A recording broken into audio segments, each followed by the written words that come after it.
اهلا بيكم في قناة اصل الطبخة مع ايناس، يا رب تكونوا في احسن حال. النهاردة هنعمل مع بعض البانيه المقرمش بطريقة بسيطة وان شاء الله تعجب ولادنا.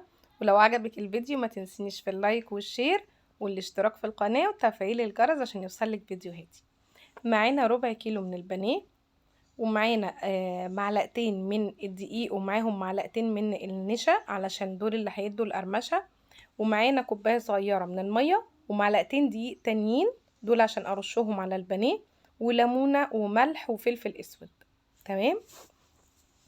هاخد الليمونة واحطها على البانيه بتاعي علشان تتبل كويس كده وتبقى الطعم بتاعها حلو زي اللي احنا بنشتريه من بره. وبعد كده اخدت الملح دي معلقة صغيرة بس مليانة، والفلفل الاسود برضو معلقة صغيرة بس مليانة. وهبتدي ان انا ادعكها كلها ببعض واتبلها كويس. وانتي لو حابة ان انتي تسيبي التتبيلة دي فيها شوية بتقدري تعملي كده. لو عايزة تشتغلي كده زي ما انا هشتغل على طول خلاص. دول معلقتين من الدقيق، معلقتين صغيرين مش كبار. انا رشيتهم كده على البانيه عشان عايزة بس اغلفه. وبعد ما اتأكد ان البانيه كله شرب من الملح والفلفل الاسود والليمون واتغلف كويس قوي من معلقتين الدقيق دول، هما كده مش باينين فيها لان البانيه اتشربها. المعلقتين دي دول بيساعدوا ان البانيه يبقى مقرمش اكتر، يبقى فيه طبقة كمان من جوه.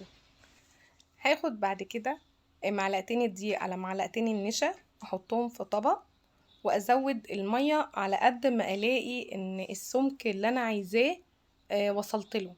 يعني دي كوباية صغيرة من المية، انا مش هحطها كلها، انا بحط حبة حبة لحد ما اقلب والاقي القوام اللي انا عايزاه بقى مناسب بالنسبة لي. هبتدي بعد كده اتبلها بملح وفلفل زي ما تبلت البانيه عشان يبقى الغلاف بتاع البانيه بتاعي يكون متبل كويس قوي ويكون معايا كريسبي ومقرمش. هقلب حلو قوي وبعد كده هبتدي اخد البانيه بتاعي احطه في التتبيله دي. بعد ما بخلص بقى الكميه بتاعتي بكون محضره شويه من الدقيق مش كتير علشان اعمل لها طبقه تانية من الدقيق، بس مش بحاجة تاني يعني، ولا حتى الدقيق انا هكون متبلاه، ده رشة كده من الدقيق من الجنب ده والجنب ده كده، وبحطها في الطبق.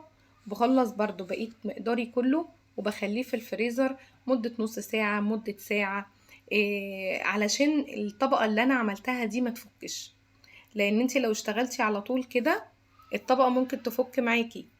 يعني لو انتي بتعملي اللحمة او البانيه زي ما احنا بنعمل كده، لو عملتي طبقات تغليف يبقى لازم ان انتي تحطيها في الفريزر.